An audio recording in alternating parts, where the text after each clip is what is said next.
کہ اخلاق سیکھنے پڑتے ہیں. اخلاق سیکھنے کی چیز ہے. یہ پڑھنے سے نہیں آتے، یہ پڑھانے سے نہیں آتے.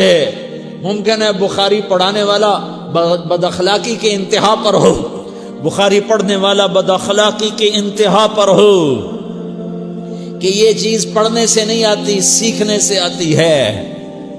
پڑھا، کتابیں زبانی یاد کی، چٹائیوں کے ساتھ سل کے بیٹھ کے پڑھا. نہیں سمجھ میں آئے، ایک ہستی کو دیکھا، ایک اخلاق والے کو دیکھا، اس کے ساتھ چند صبحیں گزری، چند شامیں گزری جو میری زندگی کا سب سے قیمتی اثاثہ ہیں. تو پھر مجھے پتا چلا کہ اخلاق کسے کہتے ہیں، اور اخلاق بھی سیکھنے کی چیز ہے، اور اخلاق ہی انسانیت کا نام ہے. بد اخلاقی ہے تو انسانیت نام کی شے کوئی نہیں. میرے رب کو زیادہ تسبیحات کی ضرورت نہیں ہے. یوں ممبر پہ بیٹھ کے لمبی تقریروں کی میرے رب کو زیادہ ضرورت نہیں ہے. بچھ جاؤ، پٹ جاؤ، مٹ جاؤ، لٹ جاؤ، اور اللہ کے دربار میں اونچا مقام پالو.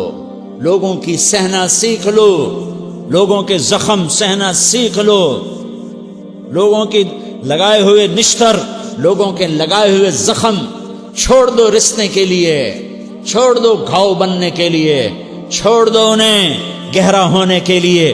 یہ جتنے گہرے ہوں گے اتنا تم اللہ کو محبوب نظر آؤ گے. تو بچا بچا کے نہ رکھ اسے، تیرا آئینہ ہے وہ آئینہ کہ شکستہ ہو تو عزیز تر ہے نگاہ آئینہ ساز میں. اسے ٹوٹنے دو، اسے ٹوٹنے دو. توڑنے والوں کو کہہ دو آ جاؤ ادھر آ ستمگر، ہنر آزمائیں تو تیر آزما، ہم جگر آزمائیں. لوگوں کو بولنے دو، عورتوں کو بولنے دو، تم سنتی جاؤ اور سہتی جاؤ اور پیتی جاؤ اور اف نہ کرو اور آہ نہ کرو. تم وقت کی رابعہ بصری ہوگی، تم وقت کے جنید بغدادی ہوگے. بڑے بڑے مجاہدوں والے اور بڑے بڑے بڑے بڑے عبادات والے، بڑے بڑے عبادات کے قطب مینار، اللہ کی قسم تمہاری گرد نہیں چھو سکتے، تمہاری گرد کو نہیں پا سکتے. تمہیں پہنچنا تو کہاں ہے، تمہاری گرد کو بھی نہیں پہنچ سکتے ہیں. اگر تم اپنے اخلاق قابو کر لو، اپنی زبان پہ قابو کر لو، لوگوں کی دل آزاری پہ چپ رہنا سیکھ لو، لوگوں کی تکلیف پر چپ رہنا سیکھ لو، اور لوگوں کی بدتمیزی پر چپ رہنا سیکھ لو، اور برے سے اچھا بننا سیکھ لو، برے کے سامنے مسکرانا سیکھ لو، تانے سن کر بھی مسکرانا سیکھ لو، تو تمہیں زیادہ نفلوں کی ضرورت نہیں پڑے گی، تمہیں لمبی لمبی تہجد کی ضرورت نہیں پڑے گی. تم وہاں پہنچو گے، تم وہاں پہنچو گے جہاں کوئی نہ پہنچ سکے گا. تم ادھر جاؤ گے جہاں کوئی نہ جا سکے گا. تمہارے مقامات کو کوئی پا نہ سکے گا آخرت میں، نہ دنیا میں نہ آخرت میں. اپنے اخلاق بناؤ. اپنی آخرت کو بنانا ہے تو اس نفس کو پاکیزہ کرو. یہ نفس پاک ہوتا ہے دو باتوں سے، ایک عبادات سے، ایک اچھے اخلاق سے، اور یہ غلیظ ہوتا ہے، ناپاک ہوتا ہے عبادات کو چھوڑنے سے اور بد اخلاقی کا شکار ہونے سے. بد اخلاقی سب سے بڑی غلاظت اور کبیرہ گناہ سب سے بڑی غلاظت ہے، اور عبادات سب سے بڑی خوراک ہے، سب سے بڑی پاکیزگی ہے. اچھے اخلاق سب سے بڑی خوراک ہے، سب سے بڑی پاکیزگی ہے. گناہوں کا چھوڑ دینا سب سے بڑی طہارت ہے. یہ کرو گے اللہ تمہیں چمکائے گا، تمہاری دنیا بھی بنائے گا، تمہاری آخرت بھی بنائے گا. یہ اخلاق سیکھنے پڑتے ہیں، عبادات کو سیکھنا پڑتا ہے. اللہ کے راستے میں جاؤ، اللہ کے راستے میں پھرو، اور اپنے اخلاق بھی بناؤ، اپنا ایمان بھی بناؤ، اپنے کردار کو بھی بناؤ، اور مرتے دم تک یہ محنت کرتے رہو کرتے رہو کرتے رہو.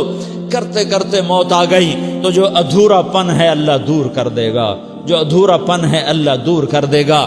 اور کوشش کرو 24 گھنٹے کی زندگی میں اس زبان پہ خیر کے سوا کچھ نہ نکلے. تم بے شک فرض نماز پڑھو، تسبیحات مسنون نہ پڑھو، تو لمبے ذکر نہ کرو، لمبے قرآن نہ پڑھو، لمبے نفل نہ پڑھو. میری ایک مان لو، یہ زبان پہ قابو پالو، اس زبان کو بند کرنا سیکھ لو، اسے ہونٹوں تلے، اسے دانتوں تلے دبانا سیکھ لو، یہ ہونٹوں کے در بند کرنا سیکھ لو. یہ مدرسے کے طلبہ نظر آ رہے ہیں، ان کو شیطان کوئی دعوت دے گا شراب پیو، ان کو کوئی شیطان دعوت دے گا کہ جوا کھیلو، ان کو دعوت دے گا غیبت کرو، ان کو دعوت دے گا فلاں کی برائی کرو، ان کو دعوت دے گا اس کے عیب ڈھونڈو اور اس کو چسکے لے لے کر بیان کرو. یہ اس گناہ کی مار دیتا ہے، اس میں ایسی مار دیتا ہے کہ نمازیں صاف ہو جاتی ہیں، عبادات صاف ہو جاتی ہیں، علم صاف ہو جاتا ہے، تبلیغ صاف ہو جاتی ہے. ہمارے استاد مولانا زار شاہ صاحب رحمۃ اللہ علیہ ہمیں فرمایا کرتے تھے، جب وہ کبھی غیبت کی نفرت بٹھاتے تو فرمایا کرتے تھے تم سب سے زیادہ کمائی کرنے والا طبقہ ہو طلبۃ العلم، لیکن ایک بول بول کر ساری کمائی پہ پانی پھیر دیتے ہو. تو میرے بھائیوں چاہے دین والے ہو چاہے دنیا والے ہو، مدرسے والے ہو کالج والے ہو، ایک عبادت کو بناؤ، ایک اپنے اخلاق کو بناؤ تو اللہ تمہارے ساتھ ہے، دنیا بھی تمہاری ہے، آخرت بھی تمہاری ہے. اگر اللہ کو ساتھ نہ لیا اور اس نفس کو پاکیزہ نہ کیا تو یہ جہان بھی برباد ہے، اگلا بھی برباد ہے. اسے پاک کرنے کی نیت آج سے نیت کرو کہ اسے انشاءاللہ پاک کرنے کی کوشش کریں گے. تو نیت کرتے ہو تو توبہ کی بھی نیت کرتے ہو تو کہو یا اللہ میری توبہ.